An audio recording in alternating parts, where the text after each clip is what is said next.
কেন নয়, আমার এক লাভলি আপু যে নিজেও একজন ইউটিউবার, অনেক অনেক অনেক পপুলার, সে আপু বলেছে শুকনো চালের গুঁড়ো দিয়ে কখনো তেলের পিঠা, চিতই পিঠা আর ভাপা পিঠা কখনোই সম্ভব না, সম্ভব ভিজা চালের গুঁড়ো দিয়ে। তো এটি হচ্ছে টোটালি শুকনো চালের গুঁড়ো, তাও আবার কেনা চালের গুঁড়ো।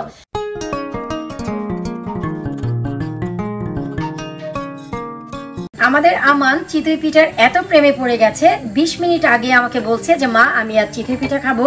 কি করি বলুন তো আপনারা, আমি বরাবরই তাকে চাল ভিজিয়ে তারপর চিতই পিঠা বানিয়ে দিই, কিন্তু আজ তো সেই চাল ভিজিয়ে চিতই পিঠা বানানোর মতো সময় নেই, সে বলছে যে রাতেই খাবে।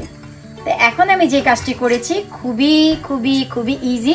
আমার ঘরে শুকনো চালের গুঁড়ো ছিল, তো শুকনো চালের গুঁড়ো দিয়ে আমি আমানের জন্য এইরকম ফুলকো চিতই পিঠা বানাচ্ছি। এখানে কোনো বেকিং পাউডার, বেকিং সোডার কোনো কিছুরই ব্যবহার হয়নি, শুধু হয়েছে শুকনো চালের গুঁড়ো। তো এখন আমি এই পিঠাগুলো নিয়ে শুরুতে একটি স্ট্রেনারে রাখছি, এতে করে দেখা যায় নিচের তাপমাত্রাটি শোষণ হয়ে যাবে। তারপর পরে আমি একটু ঠান্ডা হলে রেখে দেব হচ্ছে প্লেটে, তারপর আমানকে আমি খাওয়াবো। আর পিঠাটি কতটা মজবুত বা কতটা দারুণ চমৎকার হয়েছে, ছিদ্রযুক্ত, আমি একটু দেখাচ্ছি, আপনারা একটু লক্ষ্য করলেই বুঝতে পারবেন।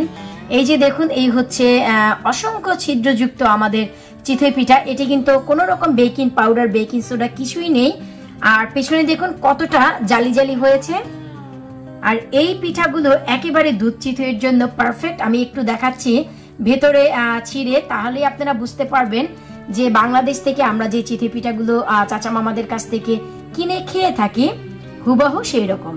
তো আমাদের আমানের এই টিটই পিঠা বানাতে বানাতে আসলে আমার নিজেরও অনেক বেশি অভিজ্ঞতা হচ্ছে, অনেক বেশি উপকার হচ্ছে, কারণ ওর জন্য আমি দুদিন পরপরই চিতই পিঠা বানাই আর ওকে খাওয়াই। এতে করে দেখা যায় আমার নিজেরও প্র্যাকটিস হচ্ছে, এই আর কি। আর এই যে দেখুন নিচ দিয়ে একটু পুড়ে গেছে, এর একটি কারণ আমি পাত্রে কোনো প্রকারের তেল ব্যবহার করছি না, যা ঝটপট ঝটপট আমি আমানকে বানিয়ে দিচ্ছি। তো এখন যেহেতু এই পিঠাগুলোতে কিছুটা কালো কালো ভাব হয়ে গেছে, তাই চিন্তা করলাম যে না, আমি কিছুটা তেল দিয়ে গ্রিস করে নিব, এতে করে দেখা গেল নিচেও দারুণ ভাবে হয়ে যাবে। আসলে ইচ্ছেই হচ্ছে না যে কিছু করব, তাই আমি কোনো প্রকারের তেলের গ্রিসও করিনি, সরাসরি আমি ঢেলে দিচ্ছিলাম। যেমন কি যে এখন আমি একটু গ্রিস করে নিচ্ছি, তারপর আমি যে কাজটি করব, আমি সরাসরি আমার চালের গোলাটি আমি এখানে দিয়ে দিব।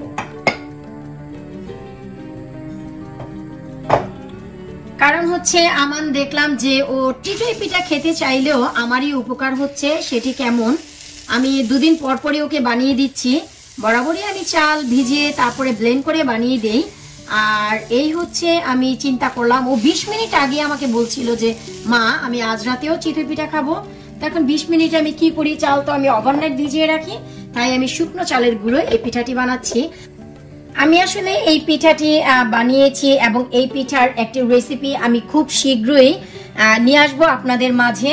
কেন নয়, আমার এক লাভলি আপু যে নিজেও একজন ইউটিউবার, অনেক অনেক অনেক পপুলার, সে আপু বলেছে শুকনো চালের গুঁড়ো দিয়ে কখনো তেলের পিঠা, চিতই পিঠা আর ভাপা পিঠা কখনোই সম্ভব না, সম্ভব ভিজা চালের গুঁড়ো দিয়ে। তো এটি হচ্ছে টোটালি শুকনো চালের গুঁড়ো, তাও আবার কেনা চালের গুঁড়ো।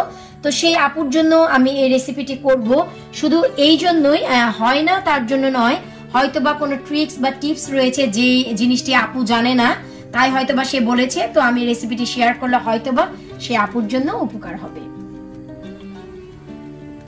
একটু লক্ষ্য করলেই দেখবেন যে পিঠাগুলো কতটা ফুলে উঠেছে। যেহেতু কাচের সরা, তাই আসলে আমরা বুঝতে পারছি যে কতটা ফুলে উঠেছে। আর পিঠার জন্য তাপমাত্রা থাকতে হয় একই মাত্রায়, কমানো যায় না, বাড়ানো যায় না, এতে করে দেখা যায় যে পিঠাগুলো খুব একটি ভালো হয় না। একটি তাপে রেখে আপনারা পিঠাগুলো বানাতে পারেন। আমাদের ফুলা ফুলা চিতই পিঠা একেবারেই রেডি। তো এখন হচ্ছে পিঠাগুলো তুলে নেওয়ার পালা। খুব ইজি উঠে যায় যদি আপনারা একটু তেলের গ্রিস করে দেন, একেবারেই লেগে থাকে না। আর মাঝখানে যে পিঠা, এই পিঠাটি অনেকেই দিতে চায় না আগুনের তাপমাত্রার জন্য, যে সাইডের পিঠাগুলো ফোলে কিন্তু মাঝের পিঠাটি ফোলে না। আশা করি আপনারা দেখে বুঝতেই পারছেন যে আমার মাঝে যে ছোট মিয়া ভাই, এই মিয়া ভাই পিঠাটিও কিন্তু দারুণ ভাবে ফুলেছে।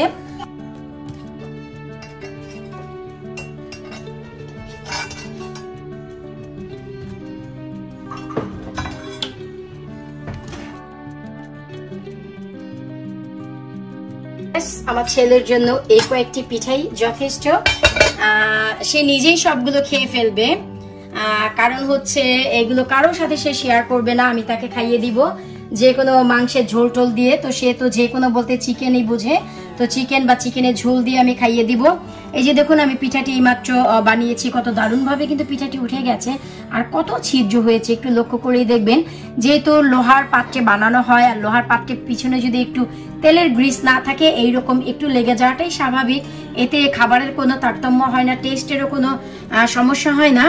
তো আসুন আমরা একটি ছোট পিঠাও ভেঙে দেখি যে এটি ভেতরটি কেমন হয়েছে বা ছিদ্র হয়েছে কিনা। ওয়াও ওয়াও, একেবারে আমাদের তেলের পিঠা যেমন অসংখ্য ছিদ্র বিশিষ্ট ঠিক তেমনই হয়েছে। তো ভিডিওটি ভালো লাগলে অবশ্যই লাইক করবেন, আমার ইউটিউব চ্যানেলটি সাবস্ক্রাইব করবেন, ফেসবুক পেজটি ফলো করবেন। বিদায় নিচ্ছি আজকের মতো, ছেলেকে খাওয়াতে চলে যাই। আল্লাহ হাফিজ।